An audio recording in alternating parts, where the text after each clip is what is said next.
My name is Captain Mike Bensen here in Charleston, South Carolina. I work for the Charleston Angler. We're going to show you how to tie the Copperhead Crab. This little guy right here is a fly we use in the tailing grass for redfish. I designed this fly about 8 years ago. It's become a staple here. A lot of guys fish it, including myself. So we're going to show you how to make it today. Start the fly with the hook. I like to use SC15 1/0. I've used a lot of hooks over the years to tie this, B10S number 2s and some TMCs, but this 1/0's about perfect. It's got the right hook shank length. It's sturdy enough that I don't bend them out, and it's super sharp. So SC15 1/0 from Gamakatsu. And the first thing we're going to add is going to be the lead eyes. I like small, unpainted lead eyes for this particular fly. And we're just using Danville 100 denier. Fly Master is good, and the root beer for the thread. So we're going to get this started. Just want to put the eyes. I'm trying to leave as much shank here as I can to build my body, but I don't want to crowd the eye, so I need to leave room for a weed guard. So I set them back about 1/16 of an inch or so from the eye of the hook, leaving me just enough room to work a weed guard in there, and leaving me as much hook shank as I can get. Try to keep them straight. Get them as tight as you can. I don't want this thing moving on me. Alright, so then we're going to move our thread back to the end of our shank, right where it starts to turn. And we're going to add in some flash. I use copper Flashaboo. Pretty standard issue stuff. You can use root beer, you can use pretty much any color you want, I guess, but this is the Copperhead Crab for a reason, so we use a lot of copper. I just need a few strands, and I like to pull off my strands twice as long as I actually need them to be. So I'm going to fold them back over so I get about 15-20 strands. Like I said, about twice the length I need. I'm going to tie them in right in the middle. Just bring that back and tie right on top of it. Gives me a nice thick clump of Flashaboo. I'm just going to pull it back about, I don't know, hook shank and a half back from the tying point. I'm just going to clip that like that.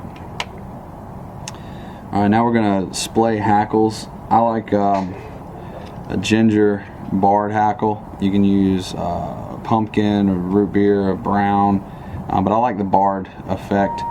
These are essentially claws. I don't know that they're necessary to have on here, but you know, it's kind of a traditional way to make claws on a crab. So we're just going to get 4 identical or close to identical feathers off this cape here. So I'm just kind of going through and picking some that have similar sized tips. They don't have to be the same length, but I do want the tips to be similarly sized and shaped so they match up fairly well. So I found the 4 I want.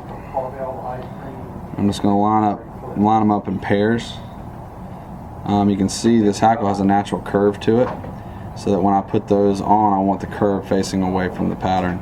So I'm lining them up with that natural curve, 2 on each side, so I get each pair lined up like this.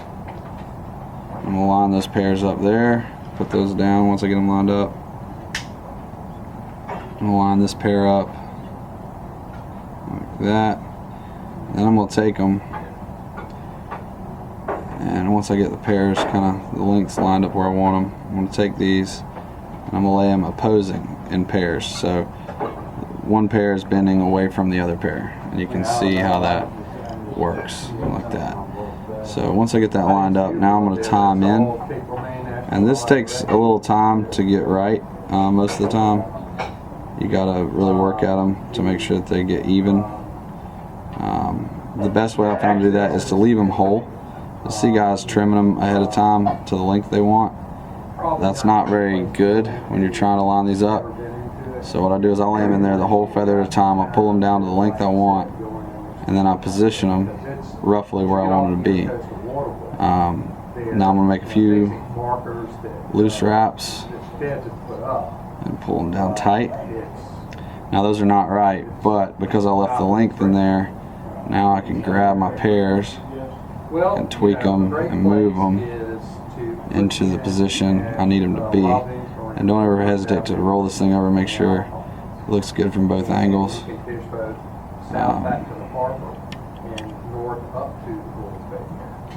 we go. Tighten those down. Once I get them in place, I want to tighten them fairly snug on the hook here. And these don't have to be perfect. I mean, we're not doing an identical crab claw imitation here. We just kind of want something sticking out the back that's imitating that. And I trim this close. And I like to just go ahead and take my thread and cover up these. This is doing two things. One, it's building me a thread body that I want under that fly. And two, it's just kind of cleaning up all those little trimmings and securing those hackles in place. I'm making a few wraps here to get my thread where I want to start. And I want to start my thread right at the base of those hackles. And then I'm going to look at it from the top and I'm going to look at it from the bottom, and it looks splayed out pretty well. So we're going to leave it. So now we're going to start constructing the body. To make the main part of the body, what really makes the fly is this stuff right here. This is gold mylar cord. It's just a hollow cord. You can buy it at tackle shops, craft stores, things like that. It's got a little string inside of it here. We're going to discard. I like to go ahead when I'm doing these and cut the sections that I'm going to use ahead of time. So I'm going to use about 1-inch sections, so a section about that long. And to construct this body, I need 5 sections. I'm going to have 4 sets of rubber legs, 5 sections of body. So I'm going to go ahead, cut 1, 2. I'm trying to give them pretty similar length, doesn't really matter in the overall scheme of things. Alright, so I got my sections, I'll just lay those down out of the way. We're also going to use rubber legs on this crab pattern. The rubber legs we're using are made by Hairline.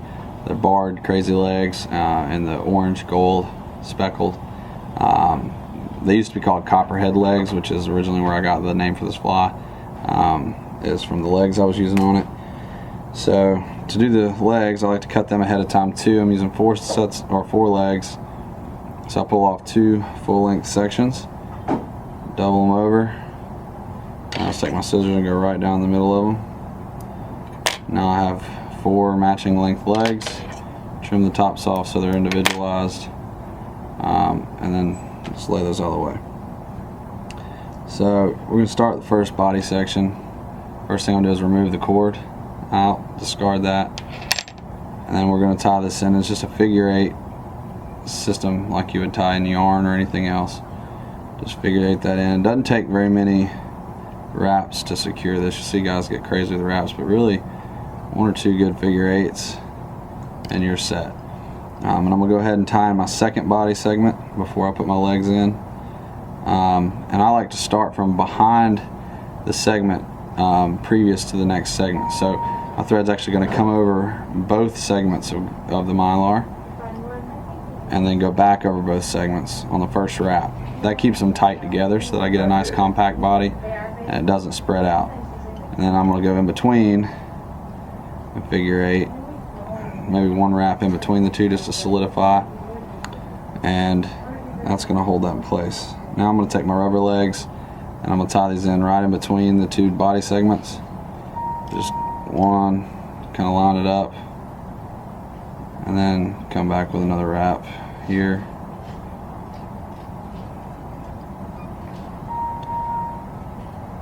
And kind of squeeze them around, line them up.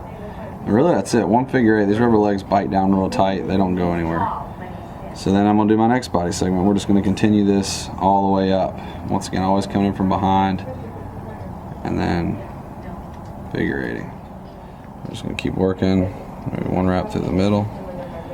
Take our rubber legs, put those in. About even.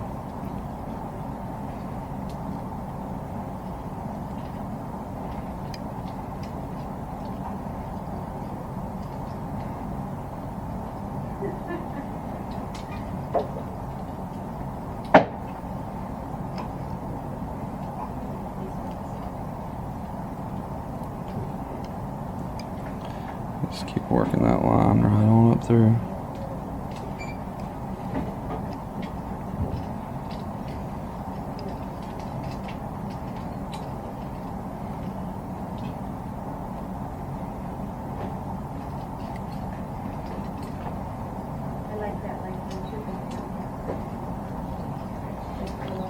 And this little segment, wedge it right in there. God.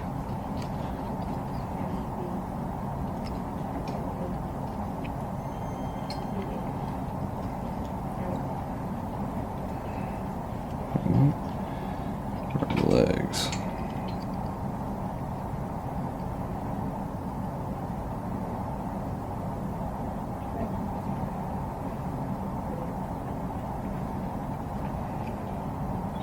It's always frustrating when it unravels before you want it to.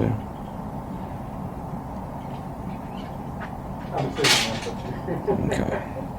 Once we get that done, we're just going to move to the eye of the hook, right between. I'm just going to keep everything pulled back out of the way. We're going to add our weed guard. I'm using 50-pound fluorocarbon for my weed guard. Doesn't have to be fluorocarbon, but the fluorocarbon is just a little stiffer than mono most of the time, so I tend to use the fluorocarbon more often than hard mono for that reason. So we got our 50-pound fluoro. All I like to do is bend it in half before I ever start tying it, and just take your fingers and really pinch that thing down hard, and it'll help get it nice and small on the tip. So when I tie this double weed guard in, I'm just going to put that little V I just created right around the shank of the hook. A couple wraps right over the top. Then I'm going to go behind both wraps, underneath the, if you can see here, underneath the little nose,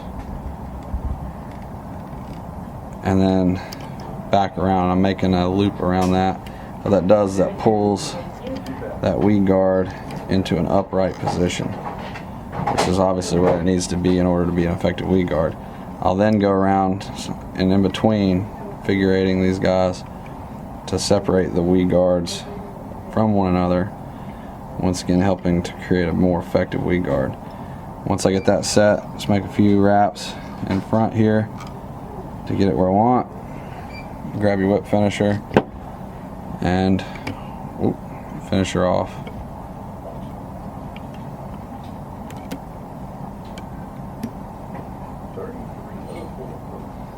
Tighten it down, just clip your thread.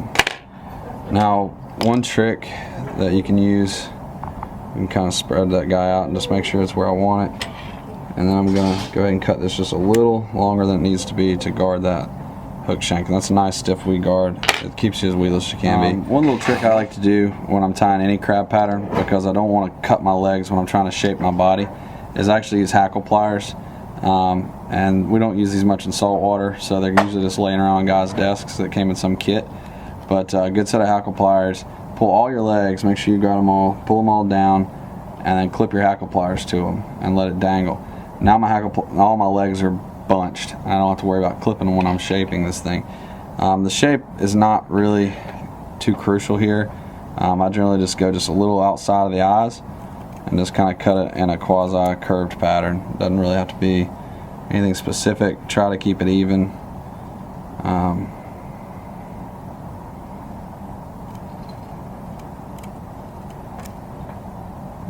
This one here. Alright, and then this one's already unraveled, but you just pick at it a little bit with your hands and the body flares out and you get that nice bristly body there. And you can unclip your legs and just kind of use your fingers and work them back up into position into their respective gaps.